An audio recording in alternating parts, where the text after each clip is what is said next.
Hi, my name is Paul Benson. I am representing Brooklyn Creative Club.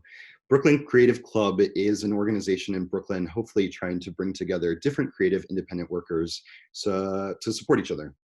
I want to thank you to Mike for that heartfelt performance and to Laura. Also, thank you to all the guests, everyone watching. I think one of the best things we can do in this time is to support those close to us with projects they're working on. Often that goes a long way. During this conversation, we're going to be open-minded. We're going to speak from the heart and talk a lot of truth.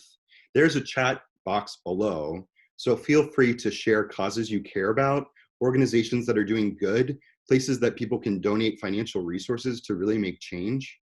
We have to acknowledge some truth here. We will be for people. We do not represent every community there is that needs a spotlight put onto. But we can talk from our own personal experience and acknowledge our solidarity with specifically the Black Lives Matter movement, who have been so honorably showing up in numbers on our streets and working exhaustingly for a month or two. I know those activists are quite busy, and I just want to say that I completely support everything they're doing, and hopefully they can keep up the fight. So here we have three excellent individuals who I know are dedicated to making the world a better place.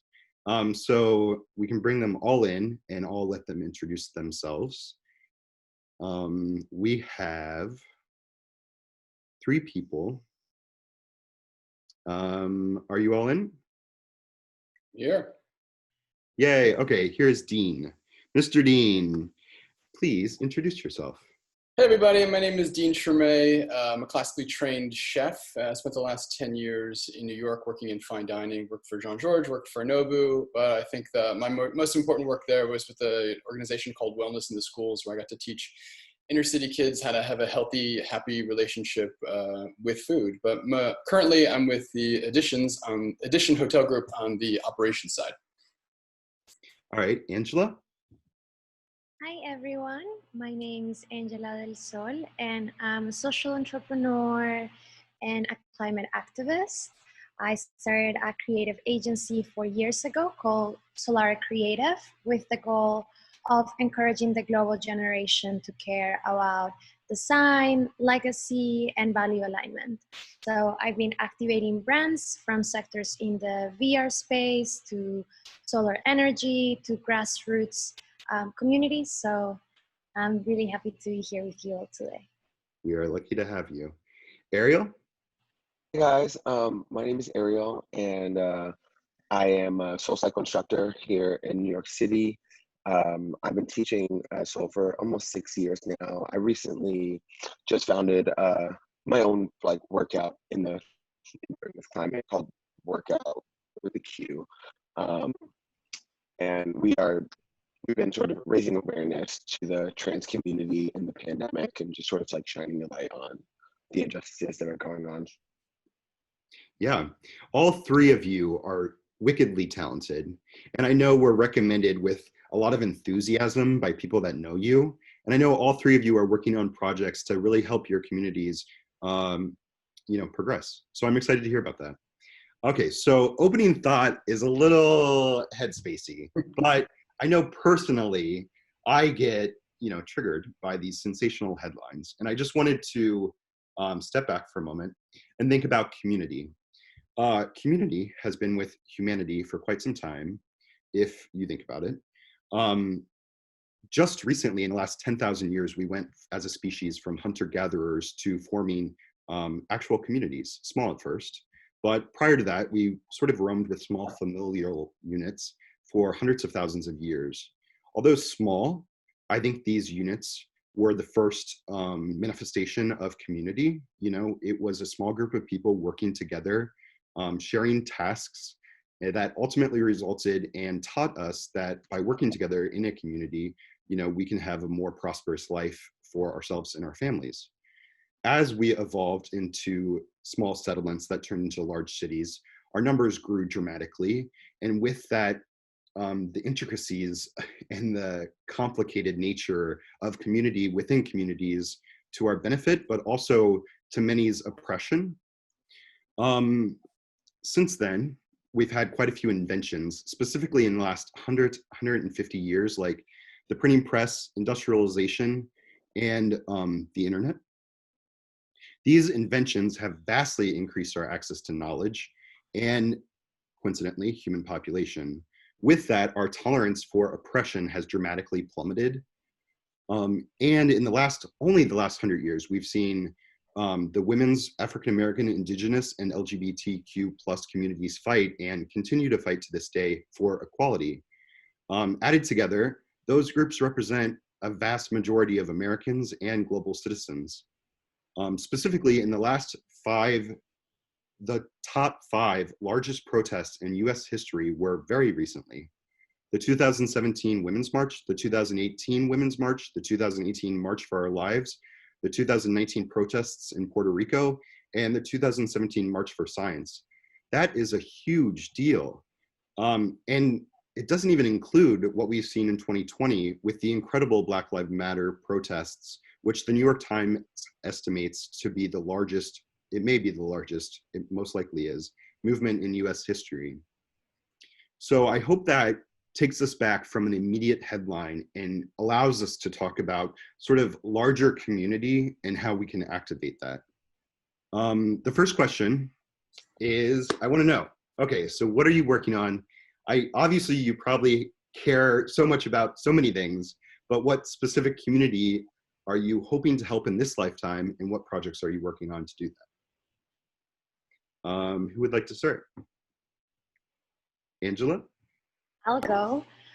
I love how you made the parallel between these headlines and just how we've gotten here. I think it's so important to just not get so caught up in the now, but really understand the history and the laws and, you know, everything that has happened for us to get here.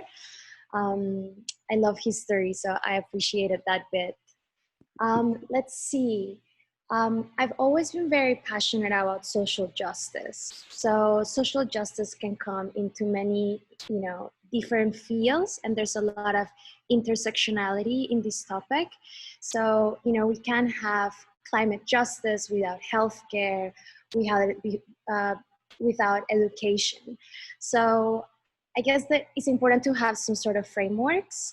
I was part of the United Nations Youth Development Group, where we studied the Sustainable Development Goals, and we kind of understand that there's so many issues as a society that we all can tackle in our lifetimes if we only choose one, and they're all connected.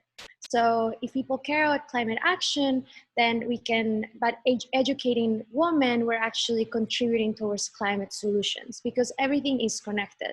So in my personal work, I've evolved from, you know, tackling clean energy and having access to water to communities that are underserved, which are usually in our BIPOC community, so Black, Indigenous, people of color, but with a big emphasis on Indigenous communities. And that is because the more I connect with my own story and with my own ancestry, the more I can connect with these own issues. As a Latina woman, as an immigrant, as a mestiza, meaning the combination of Indigenous and European, I myself feel like I'm here to heal those issues inside of myself and then outside of the world. So right now I'm working on 2 projects. One of them, it's a mural project in New York City. I strongly believe that culture and art and storytelling is the most effective way to start these conversations and really touch people's hearts and tickle their minds, because we have grown so desensitized with so much data, right? Like we've seen it this year with COVID. We've seen hundreds, thousands and thousands of lives that we've lost, but it's really hard to, you know, to think what's the difference between 100,000 people dying and 200,000 people. Like it feels like the numbers don't have a soul. So that's when storytelling is so important, because we can start humanizing these topics. And when we start using art and creativity in different mediums, whether that's through videos whether that's through, experiences, or whether that's through, physical art representations like murals or sculptures. These are ways that we can communicate with people in different ways. So right now, I'm working with this nonprofit called the Brave House. It's a nonprofit that works with immigrant young girls from the ages 16 to 22, and they've been helping them to integrate in the United States, and helps them with their legal procedures. And during COVID, as you can imagine, with our government shutting down and everything shutting down, these young girls that before had a very harsh reality, right now they are so much worse than before. So that's one project we have been, when COVID hit, I thought, how can we create something in New York City, because our city feels like it was breaking down. And I feel like right now, more than ever, is when we need all of the artists to be creating, to be writing poetry, stories, really capturing this moment in history. So I reached out to the Brave House, and then we've been conceptualizing a mural together for the past 4 months. And it's gonna go in this beautiful wall in the Lower East Side. And this is our way for the girls and for me to catalyze my anger and my emotions towards the frustration that I have with our government right now. Yeah, thank you so much. Dean? Yeah, I think to kind of add on to what you said before about the women's march and Black Lives Matter, I think that we're in this kind of echo chamber of doom and gloom, and everyone's kind of getting down, when the reality is we actually have a larger platform, more exposure, more chances to influence people. Angela being able to create that mural wouldn't have happened 30 years ago. So I think everyone really needs to focus on the positive aspects of this and the community building aspects, and realize that, yes, times are very interesting and very testing, but we also have platforms that we can use to be able to get our message out in a positive way to keep building that community. Yeah, I mean, it's interesting. The top 5 largest protests in US history have happened recently. And so I started to look at that data, and I'm like, is that because we're just more people? Or is that because it's more corrupt? Or is it because more people care? It certainly says something. Dean, what are you working on? So right now I'm working, a friend of mine, Liz Levy from Hulu, and I are working on a digital PDF cookbook where we're kind of taking everybody's funny COVID kind of quarantine stories and packaging them together and just putting out a fun thing for No Kid Hungry, just so we could kind of get something out fast, do some good, and then donate all the proceeds to a charity that, I'm a new father, so anything related to children is always a huge thing for me. It's so incredible, both of you using your skills and putting it into action to do good during an immediate crisis. I love it. Ariel, talk to me. What are you up to? Well, I think in the absence of work because of all the COVID restrictions, I think something that I was missing most was my with I think, having my life changed by fitness and over 6 years creating such close relationships with my community has kind of taken a toll on me and anyone who really sort of, is connected through fitness. So I started to teach a donation-based Zoom class, which I was shocked at how quickly people jumped in. And I think that just goes to show you that there is this like-minded, we share so much with the people that we work out with. And during the movement, something that I learned about myself and something that I felt that I was neglecting was what sort of has been going on in the trans community. I think that there are issues that even as a gay man, I was sort of overlooking, and I have sort of been consumed with just trying to support.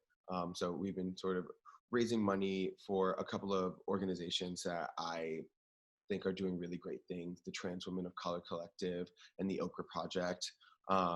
And yeah, it's just sort of like slowly taken off, and I've just been trying to just do my part. You know, I think that everybody needs to take action at the moment, and it's been sort of wonderful to know that like at least I'm in a bubble of people that are willing to speak up, take action, you know, do something, you know, however they can, and support what you care about.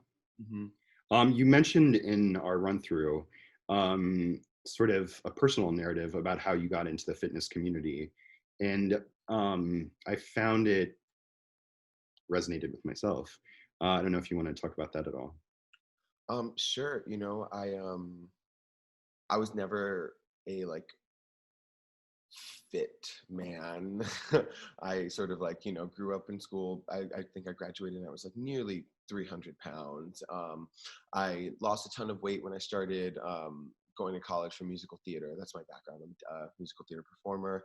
And, you know, after my mom passed about 6 years ago, I think life just sort of like derailed me a little bit, and I, you know, stumbled into a soul cycle. I think that was the first time that I had that like connection with this like mind body wellness, and you know, it was sort of transformative. And I thought that, you know, if I could be affected in that way, then I could use this platform to affect tons of people on the daily. And that's just sort of been my MO this whole time. Absolutely. Community is found, community is born into. There are many forms of community, and they so deeply connect to our emotional center. I guess I want to talk next about what's the best way to make change. Is it, and I'm so conflicted about this, you guys can help me understand, is it within an organization to make change, or is it outside of an organization, or some combination of that? Anyone can jump in. Yeah, I mean, I think that it's definitely a hybrid of the two. As you know, the cliche is change starts within yourself. And when you have that audience, we all have a social media audience. Ariel teaches classes live, which is also, you know, we can bring up the fact that he works for a company that's had a lot of controversy around it lately, you know, the parent company being Equinox. But does that diminish the positivity that Ariel brings to his class and brings to his community? It's like we have to work within those confines, or help to work within those confines to be able to break down those walls, to be able to influence people. We can't just stand on the outside yelling and hopefully that's going to get through to everybody. You know, it's actually like we're almost infiltrating the system and kind of changing it from within. So I love the fact that Ariel is there working within a company, even though SoulCycle itself has done so much for so many different communities. You know, we can't really let one little aspect of a giant company completely detract us from, obviously there's certain companies that, you know, just are a no-go that you wouldn't want to work with, but there are also companies that we can leverage their access, their money, and their reach to be able to get our positive message out. I think that's a great point, Dean, but I disagree slightly on that, right? Like, let's say we're talking about climate justice, right? And Nestle will approach me to do a spot about their next beverage. It would be out of alignment to work with a brand that's literally destroying the water systems for all of us, that your children and my children are gonna suffer from. So I think that, you know, in a nation that's so driven by Hollywood and fame and like Instagram popularity, everyone is looking for that like recognition and clout and clout and clout. And I think that mentality is what actually has us with a reality star television as president running the United States, right?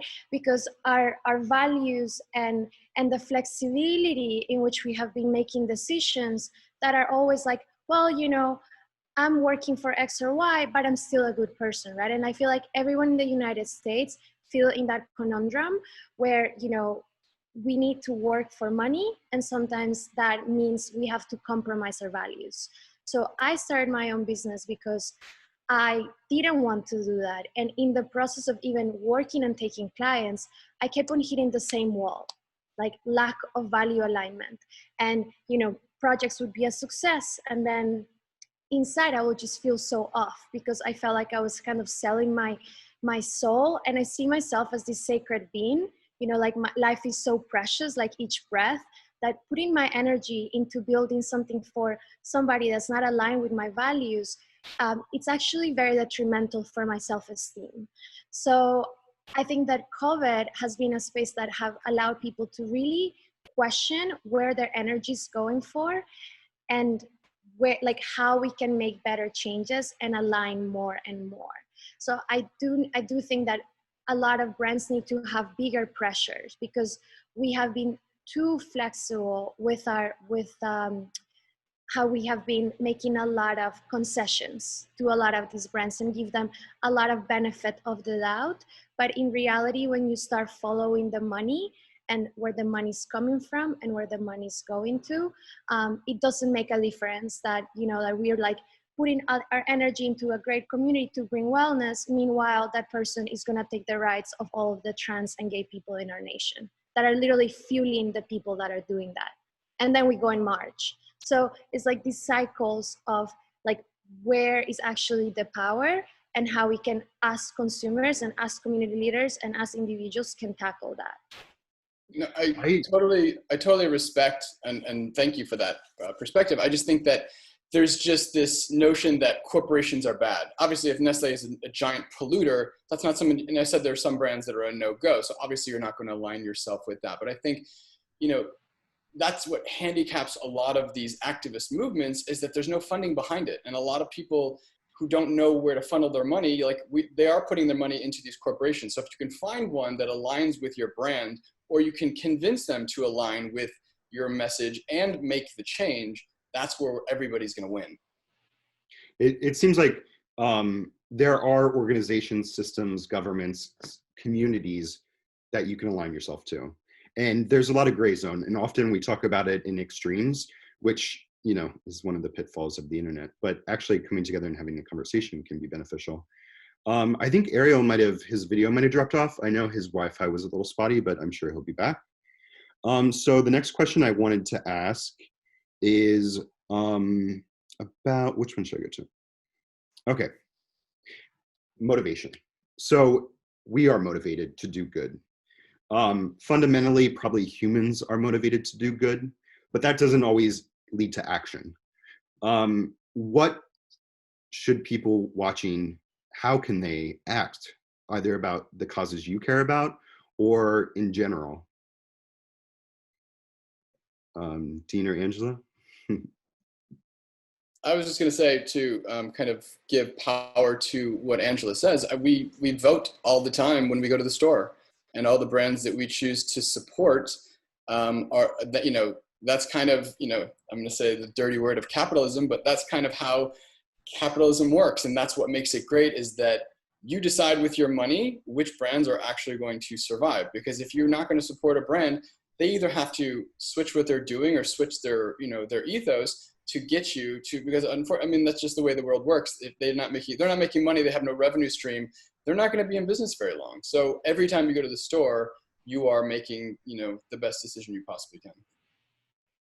Yeah, I echo that as well. I think that everyone is voting with their dollars. And I think if we want to take it a step farther than that, it's banking.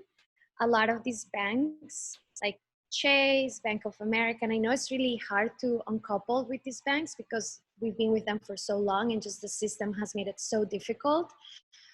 Again, I speak from the lenses of my work, which is climate action and indigenous rights and sovereignty. These, you know, what we're right now in a climate crisis. We've been in this crisis for a while, and yes, the capitalistic system keeps us all afloat, but there's going to be a point that it won't matter if you have, you know, paper money and like a structural home and like a car and clothes, when food sovereignty might be tested because supply chains will break. And when you have the increase of more climate events, whether they're hurricanes, floods, or pandemics happening. So there's a point that I really want the world to take stock in what they're doing and say, when do we draw a line into you know, supporting the banks that are fueling these type of catastrophes, right? And it's not just here in the United States, it's all over the world. The same banks are financing extractive industries that are causing environmental lack of stability all over the world, which is going to affect me, is affecting us now, is affecting our children and the next generations. So when do we make the sacrifice of sacrificing our comfort and make the choice of switching to a local bank, right? So I think that, yes, I think that it's great to support with our dollars and vote and support small business and support the right causes. But at some point, we need to realize that we cannot buy ourselves out of this crisis. So I know it can sound very radical, but right now I'm actually living in community and I'm learning about, you know, farming. I'm learning about vertical farming. I'm thinking about how we can actually create solutions with what we have at hand. And it doesn't have to be so grim. There's actually so much opportunities for you know, to be sovereign and to have more freedom. Yeah, I hear from both of you, we can spend our dollars with organizations we like. Peak human population is estimated to be around 2050, 2070 by The Economist magazine. As human numbers increase, it seems like the intricacies and complications within our community increase. But also advocacy within these communities within communities increase. I am actually optimistic once we get after the hump. But my next question would be, we typically, I know for certain, the issues I care about most, I put to the front. How does one advocate for one issue or two, but are still mindful of others or supporting other causes other than their primary focus? I mean, I just think it's educating, self-educating, learning from people of different perspectives. We constantly have to be growing. It's something that you can obviously have the things that you can spearhead and want to support right away. And then you also have to be, and I think that's the great thing about our culture is that we are progressing, we are moving in the right direction. And there is a lot of chaos right now, but that chaos is also bringing about a lot of change. So I think that you can have your laser focused thing. Like for me, it's kind of children's issues and charitable aspects, but it doesn't make me unaware of all the other things that do affect that, because one hand washes the other. So even though you may be focused on climate justice, children's rights, women's rights, you know, gay rights, all of those things kind of funnel into the same, you know, into the same message. Yeah, I agree with that too. And I think that the most important is to be very kind with ourselves, because since COVID happened, I mean, we've been bombarded with so much information. You know, the Amazon is burning, Australia is burning, our country, you know, it's breaking down. Like the news and the media can really be overwhelming. And ultimately, the things that you can do, the one thing you can do is focus on you and what you can change in your body, like within you, like all of these structures are inside of ourselves. Our relationship with justice, our own biases, like how do we, from what lenses are we absorbing the world, right? So we start with ourselves, with my own biases, my own setbacks, my own shadow. And then you move into your family, your friends, your community, and then you move into a bigger cause. But it's very micro actions that actually ripple into these macro solutions, right? It took very like hundreds and thousands of microaggressions against African Americans in every day in our news, you know. Same goes with gun control, right? Like there's been children that have been killed in our schools, and the country hasn't been quite shaken yet. Like I don't know how many of those are we gonna have to have in order for us to march to the streets and then go to the government and follow through with that, right? So it's micro actions for macro solutions. It's very slowly change in our own sphere and then rippling out. And that can mean one day you can, you know, you buy from a shop that has value alignment with your values. The other day, it can mean, you know, caring for something else. But there's no a one way to do this. Yeah. As a follow-up, what ways are you both doing self-care? I mean, I'm a big self-care wellness person, so I'm always, I get up, I have to work out, and I feel like that is the clutch thing for me. If I can take care of myself, if I can meditate every day, if I can work out, it makes me a better person in the world, so that I'm going to be nicer to people. I'm going to be more willing to kind of go out of my way to help other people. So, like I said, it's always going to start from within, and that's really the only change that you can ever enact. And then if you can inspire people to be better, that's the perfect situation. That's great. I would love to learn from your routine then, because that's something that I actually have been struggling for many years, just because some of these causes that I care for are very like absorbing.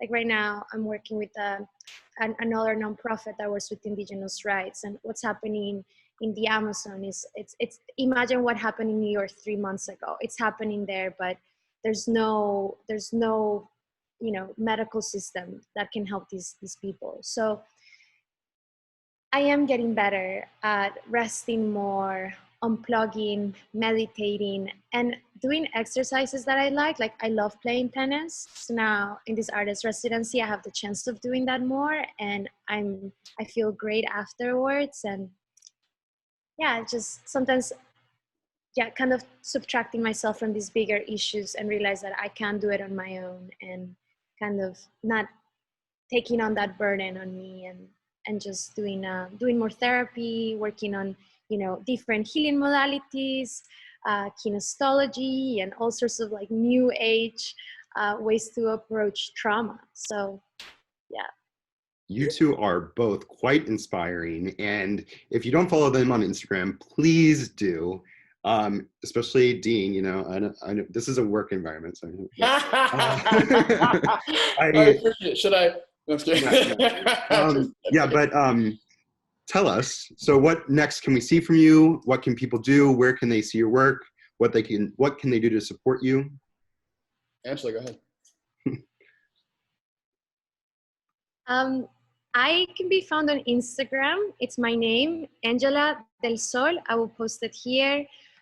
If you're interested in supporting emergency relief funds in all over the world with indigenous communities that are suffering right now with COVID, you can donate to landislife.org/donate.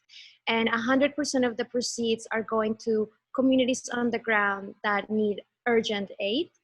And then if you're passionate about immigration, women empowerment, you can donate to thebravehouse.org, which is another organization that I work with young immigrant girls here in the United States.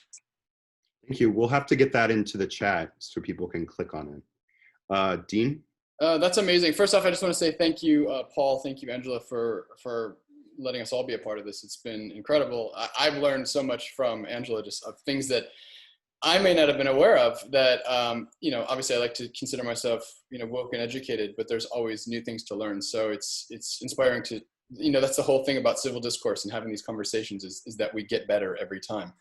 Like I said, I'm working on the digital cookbook, and hopefully that'll be out in the next couple of weeks. And like I said, all the proceeds are going to go to No Kid Hungry. So if that's something, and that affects, doesn't matter, black, white, trans, every community is affected by that if you're a child. So it's a very important issue to me. Thank you so much. Well, we have a bit of time left.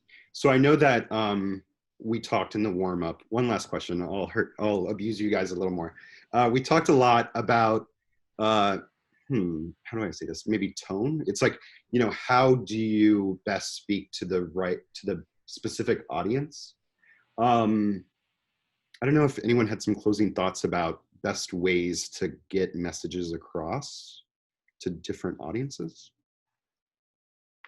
A mentor of mine once gave me an analogy that everyone has an umbrella under them, and under this umbrella is where they come from, where they grew up, their experiences, their biases, their heartbreaks, their like loves, everything is under this umbrella.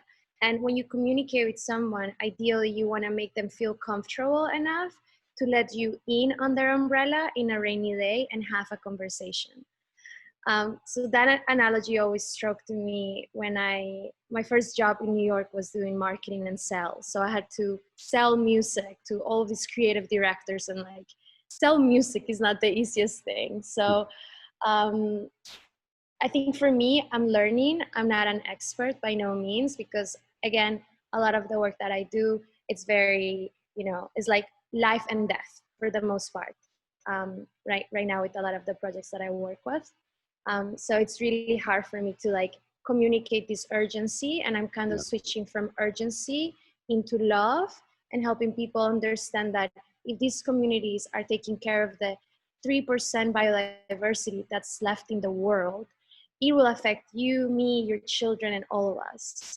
So it's not about them, it's not about me, it's about us. So always bringing it to the we and like our common shared goals.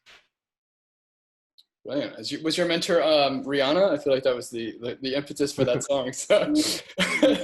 he was actually the music producer for The Prodigy. I don't know if you know The Prodigy. I think that the most important thing, obviously, is having conversations, having tough conversations, and the answer is more speech. More, that's the great thing about the country we live in, right? We live in a country where, and this is the thing that people on the super far left need to realize, that free speech cuts both ways, and everybody gets to have their voice. And with letting people, especially people you don't agree with or you have conflicting views with, showing those out in public lets people decide for themselves and say, hey, this sounds super crazy. You have these super far right-wing people. Let them talk, because their stupidity will speak for itself, and hopefully people are smart enough and you're eloquent enough to be able to debate that and show and poke holes. And that only happens within positive discourse and having tough conversations. And really, the only way to change someone's mind is to build a bridge and not shout in their face. Like, yes, protesting is amazing, and I support that fully, but having a face-to-face conversation, or having a conversation like this, and really letting salient points be heard is the way to change someone's mind, to open someone's mind, and to really influence someone. Yeah, I definitely have a wonderful aunt. I love her dearly, and she and my uncle were over at dinner last week, and I thought, like, how do I want this to go? So I was like, you know what it starts with? Let's talk about how we care for each other.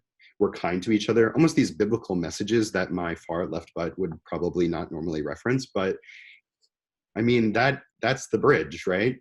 And freedom of speech, it's like, it's not legal to stand up in a fire or in a movie theater and yell fire, because people will get injured. So it's not so black and white or in the extremes. Freedom of speech is already limited, and there is a limit if you start hurting other people. But of course, there is freedom to express your opinion in so many ways, as long as it doesn't hurt someone. That nuanced conversation doesn't often happen on the internet. So I'm glad we can we can talk about it. All right, well, we're wrapping up. Any final thoughts? I think that's all. Sorry, Angela, I didn't mean to cut you off. Oh no, so I grew up in Washington, D.C., and there's a curator and mentor that I look up to. Her name is Philippa Hughes. She's also very involved in the arts of Washington, D.C. And last year, before COVID, she was hosting these salons at her apartment in Washington. And she will invite people from different disciplines, different backgrounds, different political views, and we will break bread, right? So food and the work that you do then is so powerful, because one thing that we can all share is food, right? So I think what you're working on is fascinating and it's amazing, because we can really communicate these messages with people through these little things. And obviously right now it's hard because of COVID, but it's so important to continue having these conversations, right? And like share, like listening and talking to people that think different than us and look different than us. I spent my quarantine in West Virginia, of all places, and my neighbors had a Confederate flag. They had a beautiful like farm with ponies, and I'm like, oh, I want to go and see if they can let me ride. And then I see a Confederate flag, and I'm like, I'm definitely not going in there, right? But then I thought, how can I maybe approach them one day? And it's in the back of my head of like, how can I have these conversations with someone? Yeah, that's it. No, well, I think that first off, I'd love to have you a part of this cookbook I'm creating. Both of you would be great to contribute because I love having different perspectives. But I think the one thing, Paul, to your point, we've lost nuance within conversations where you are just shouting these polarizing views, whether it's left, right, whatever, on Twitter. That's not the way to have a dialogue. You can't have a conversation just spitting out one side because there's no response. Or if you're writing a blog where you're just kind of ranting, there's no other side being represented. So the more, we are way more similar than we are different. And there is so much nuance and there is so much, we really do exist in that gray area. So trying to find and have those painful conversations, but also like you said, you're easing it in with your grandmother or your aunt saying, you talking about love, talking about support, that's how you do it. Just shout like, this matters, this gay rights, this, and they're just like, oh, they're from a completely different generation than we are. We're spoiled in the way, especially speaking for myself, I was raised a professional dancer. So I was exposed to black, white, gay, straight, trans, like that didn't have, I was just like, oh, that's just normal to me. That's not normal for everybody. And we have to understand that our experience isn't everyone else's experience. Absolutely. On that, thank you so much. Please support these two wonderful individuals and all of the hard work they're doing to make the world a little better. And Ariel is so sad that he wasn't able to join again. His internet is quite spotty. So please check out his work. I think we have his Instagram we can post. Thank you. And after this, we'll have a little break, and then Andres Valencia will lead up a conversation about The Office is Dead. Thank you so much. Thank you to everyone listening. Good vibes, everything. Thank you so much. Thank you.